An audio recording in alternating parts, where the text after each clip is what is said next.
This was the moment that shocked wrestling fans everywhere.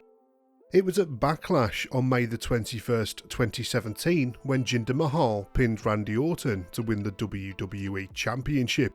It was a shock considering Mahal had first appeared on WWE TV back in 2010 and had never won any other championship in the company. In fact, for much of Mahal's time in WWE, he'd been a mid-carder at best and even treated as a joke when he was made to team up with Drew McIntyre and Heath Slater to form the three-man band, and then he was released from his contract in 2014. Mahal would return to WWE in 2016, where his ascent to the main event would rapidly begin. So why was Jinder Mahal's one and only WWE title reign considered to be a huge error? And in hindsight, was it really that bad? Canadian-born Mahal first entered WWE in 2010 via Florida Championship Wrestling, the feeder system at the time, and within a year he was on SmackDown and getting in the grill of the Great Khali. Mahal was quickly sent back down to developmental when it was rebranded to NXT in 2012. He went on a winning streak that culminated in him reaching the finals of the Gold Rush tournament to crown the first NXT champion. He was beaten by Seth Rollins in that match, and then came the most infamous time in his first run with the company. In September 2012, Jinder Mahal, Heath Slater and Drew McIntyre formed an alliance, and so the three-man band was formed. The team were an air guitar playing headbanging group of comedy rock star wannabe losers and were presented as total jobbers. They were literally bottom of the ladder fodder that fans assumed wouldn't be around for too long. The team were actually active for around a year and a half, and they were jobbed out like chumps to everyone from Tommy Dreamer to Triple H. By June 2014, Mahal was released from his contract. Fans questioned why Mahal was rehired in the first place in 2016 when he went on to lose to the likes of Neville, Darren Young, Enzo and Cass, proving that at this time WWE had no plans to push him as a main eventer. So when Mahal won a six-pack challenge on SmackDown in April 2017 to become the #1 contender to Randy Orton's WWE Championship, it seemingly came out of nowhere. Make no mistake, Randy Orton's WWE title reign in 2017 had been absolutely trash up until that point, the lowlight being a ridiculous House of Horrors match against Bray Wyatt, but nobody expected Mahal to be the one to relieve Orton of the belt at Backlash. But when Mahal did, this would be Mahal's first ever championship in the company. It was clear since his return that Mahal hadn't improved in the ring at all, and at a time when the wrestling on WWE TV was excellent, he just didn't cut it. Mahal's boring, methodical pace of wrestling was tiresome to watch. Mahal was the same wrestler, just with a better physique. While it was obvious that Mahal was below average between the ropes, it was also easy to see that he sucked on the microphone too. His promos droned on, and it was turning fans off. I mean, it was literally making fans turn away from the product.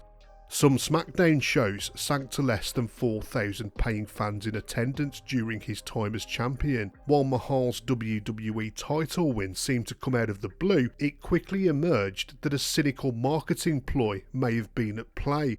Vince McMahon apparently wanted a piece of India's 1.3 billion people. WWE had reportedly seen a huge spike in the number of its social media views, and when they took a look at their YouTube analytics, it was evident that a huge quantity of those views were coming from India. It seems that putting the belt on Mahal was a way to appeal to those fans. Why then was he portraying a heel character?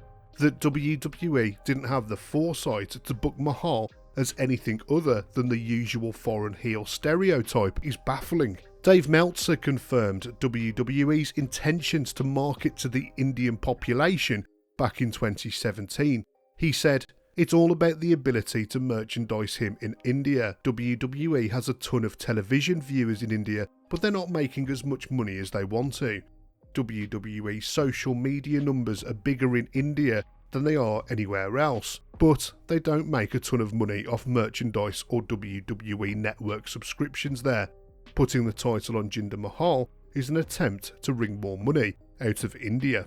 Mahal's title reign coincided with WWE launching an Indian merchandise store, and then they started to upload videos dubbed in Hindi. WWE also announced a 2-night super show in India for December 2017 with the hope of a double sellout. Mahal's WWE title push was just one part of the company's initiative to exploit the Indian market. Ticket sales for the 2-night show were slow, far slower than expected, and they soon announced that they were going to cancel one of the events, leaving it to be just a 1-night show. WWE quickly learned that expanding in emerging markets isn't the same as trying to expand in Europe, for example. In an interview, Sanjay Dutt explained, "I think the big problem that's going to happen in India is getting this fan base to spend their dollars. It's an emerging economy. The middle class is growing more than ever, but to rework their brains to think they have to pay for this entertainment that's not Bollywood and that's not cricket, that's going to be a tough sell." When the main event of the show in New Delhi came around, it was booked as Triple H versus Jinder Mahal, and Triple H defeated him emphatically, putting a full stop on the end of his push. Mahal had actually lost the championship to the more deserving AJ Styles a month before in November. WWE had already lost faith in the India project long before they arrived in the country. But let's rewind for a moment. Mahal did hold the championship for 6 long months after all, so what did the reign actually consist of?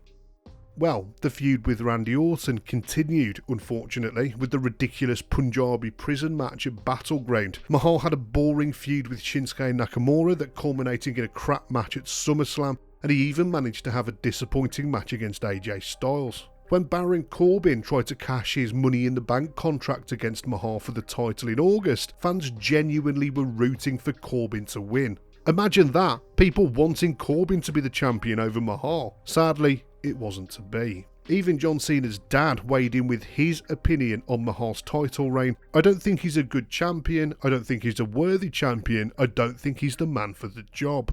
In the same month, Bleacher Report wrote, "The Mahal experiment hasn't worked. It's simply not fun to watch the Maharaja reigning. He's a career-long bench player being asked to be the star of the team, and he hasn't shown that he can cope." Thankfully, they only had to wait until November the 7th when AJ Styles ended Mahal's 170-day reign as WWE Champion. I, as a fan, frequently look back on hard times in wrestling with a renewed sense of perspective. I even look at JBL's title reign with rose-tinted glasses and can enjoy it for what it was. Unfortunately, I can't say the same about Jinder Mahal's 2017 run at the top. The only positives that I can really take away from the debacle are that he looked the part, he certainly carried himself like a champion, but that's it. His personal shortcomings as a wrestler, both in the ring and on the microphone, combined with poor booking choices and the cynical backdrop of WWE's intended expansion into India, really mean that Jinder Mahal's WWE Championship reign was really that bad.